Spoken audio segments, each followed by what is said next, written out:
the DNC is unable to raise money. The messaging is not the problem. The messenger is not the problem. The problem is that the Democratic Party is currently supporting Los Angeles being burned to the ground as we speak. The problem is that the Democratic Party continues to support the inclusion of men in women's sports. On every single one of the important issues of the day, they are on the wrong side. Until that changes, it doesn't matter whether David Hogg is DNC chair or not. It doesn't matter who's in charge. They have to get the policies right, or they are going to continue to struggle on fundraising, and they're going to continue to lose elections. You know, Guy, Kaylee's exactly right. I worked with RNC for nearly 3 years, and we came up with videos like this new one that they're putting out, and we had war room tactics, but none of that matters when you are on the wrong side, when you're on the side of the gangs and the criminals and the illegal immigrants. I do think it's a missed opportunity, though, in this new show to not have it hosted by Terry Moran. I want to say one thing about the DNC feud and the spat that we had there. I saw the former chairman of the DNC, Jamie Harrison, on X, Twitter. He came out and he called the whole thing a, quote, ridiculous distraction. Like, oh, how dare we notice that this thing is happening, which was exactly what they did with Biden's decline as well. Like, oh, what a ridiculous distraction that my successor is in an open fight now with the vice chair of the party. Of course it's newsworthy, and it's not a distraction at all. It's ridiculous, just not for the reasons he thinks. So that's so interesting, because what you're saying is it's chapter 2 of don't believe what you see and what you hear and what you know to be It's true. like, pay no attention to that. Right, and if we go into chapter 2 and you look at where the polling is for Democrats right now, they're only going to become less popular. I mean, you can't go below 0, but they could approach that.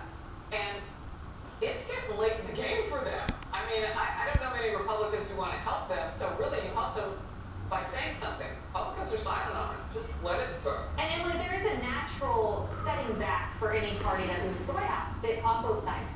But it is getting late in the game. I mean, we are about a year and some change from midterm elections, not to mention the huge gubernatorial races at the end of the year.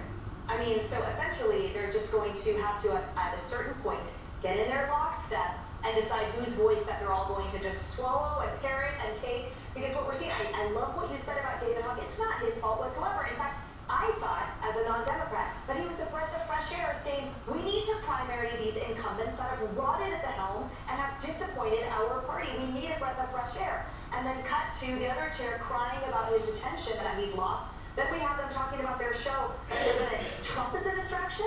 No, to your point, the distraction is burning down cities for totally mismessaging and misconstruing law and order, and also totally misidentifying Americans' values that are resounding and squarely with the commander-in-chief in the Oval Office. So they can continue this tornado and tantrum, but at the end, eventually someone's gonna be spit out and be like, okay, I'm at the helm. We'll see who it is. Yeah, and I will say this, look, I often disagree with everything that George Clooney says, but he is right in saying that, look, Republicans have to find that person after Trump who's a unique breed. True. And Democrats have to find their person that has the charisma, the likability, the humor, all of that wrapped into one. That means message saves you. You gotta find a message. You're not gonna be in the video.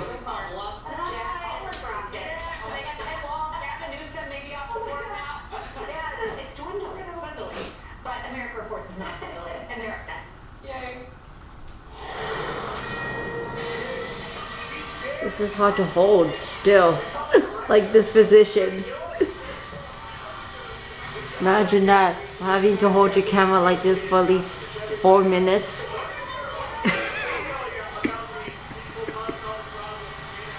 You can walk through. Try. Okay.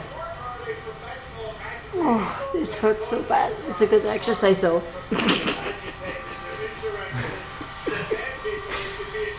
You try it. Are you gonna wait till it stops completely? Yeah. Are you hot?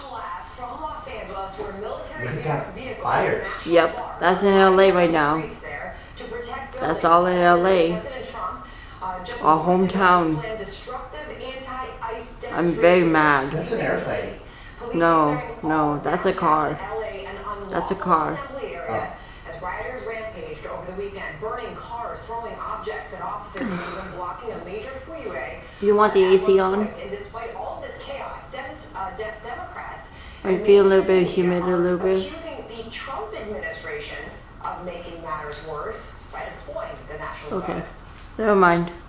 It's been largely peaceful through the protesters. Oh, she's good right now. And set fire to rescue several cars. Fuel contention here is President Trump's decision to deploy 2,000 National Guard troops. He's trying to turn a protest that's pretty small into something that involves an even bigger confrontation. No. The National Guard's No. presence right That's now not what is he's doing. triggering.